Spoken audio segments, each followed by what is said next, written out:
partie du cours, donc équation de la forme x cube égale à c. Donc c, c'est une constante, c'est un nombre constant. On va voir comment on résout ce type d'équation. Donc là, comme j'ai repris le cours de Yves Monca sur Internet, je vous donnerai le lien dans la description de la vidéo, ça vous pourrez la retrouver.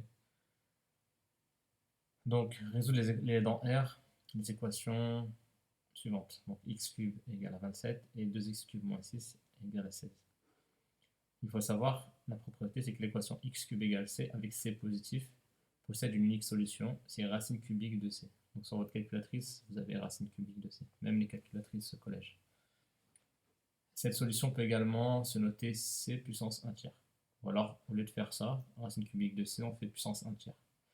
Et je vais vous le montrer, c'est qu'en fait, si on veut résoudre cette équation-là, on l'a vu, vous l'avez vu en règle sur les puissances au collège, on l'a vu aussi, vous l'avez vu avec moi, c'est que lorsqu'on fait puissance de puissance, on multiplie les puissances.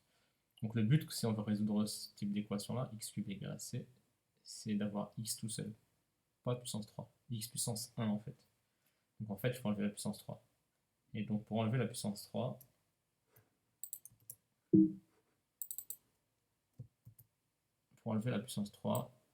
regardez, je vais vous montrer comment le faire. Donc x puissance 3 égale à c.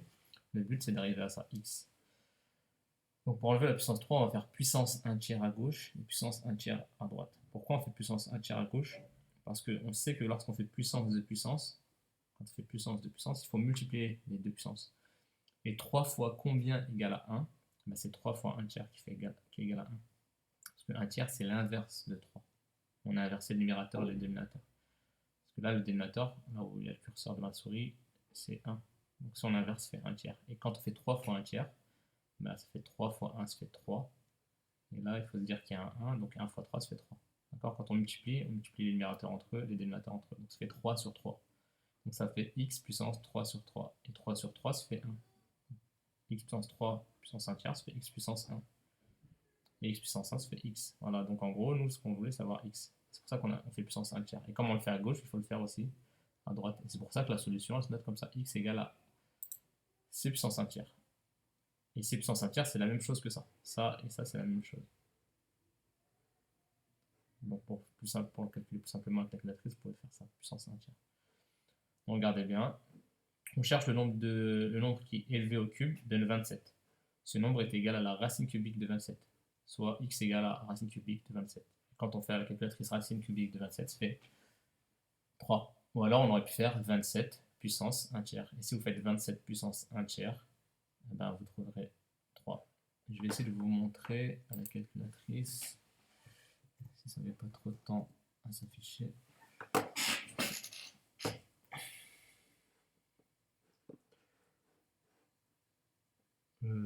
Donc là, bien. Là, j'ai la calculatrice ici. Faites pas attention, c'est ce que j'ai déjà fait avant. Donc, pour la racine cubique, mais bon, je sais pas sur la collège, parce que beaucoup vous utilisez la collège.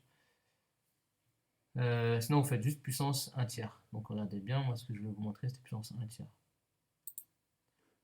Donc, soit vous ferez racine cubique de 27, ça fait 3.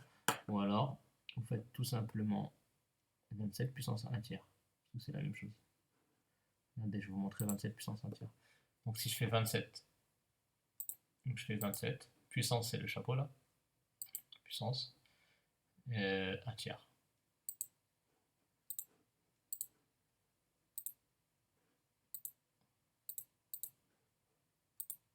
Ça fait 3. Voilà. Sinon, vous utilisez la touche racine cubique sur votre calculatrice collège. D'accord, donc c'est bien 3.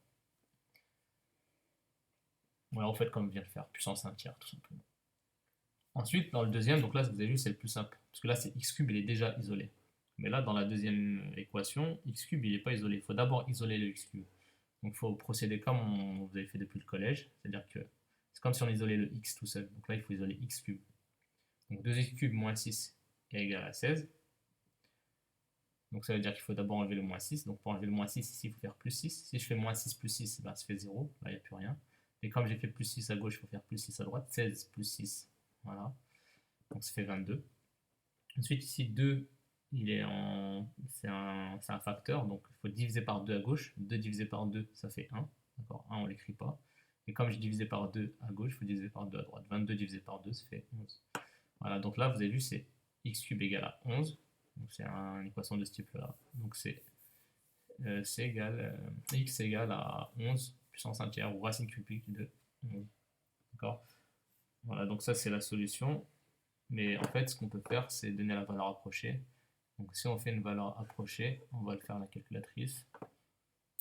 On va faire 11 puissance 1 tiers. 11 puissance 1 tiers.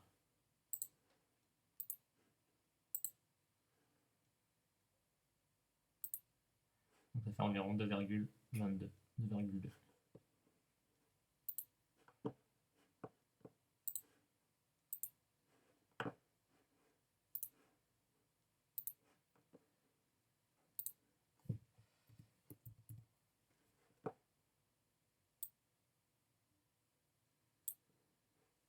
Voilà. À la fin de la leçon, je vous laisse faire pour mardi, vous faites ça et vous m'envoyez. Vous donnez les solutions à 0,01. Donnez d'abord la valeur exacte, ensuite une valeur approchée. Donc par exemple pour le dernier ici, 11 puissance 1 tiers ou racine cubique de 11 c'est la valeur exacte, ça c'est la valeur exacte, ça c'est une valeur approchée à un chiffre après la virgule. Mais là, dans l'exercice qu'on vous demande, c'est 2 chiffres après la virgule. D'accord. Donc si c'est 2 chiffres après la virgule, si je regarde sur ma calculatrice, j'aurais fait 2,22. Si j'aurais respecté l'énoncé, j'aurais marqué 2,22. Voilà.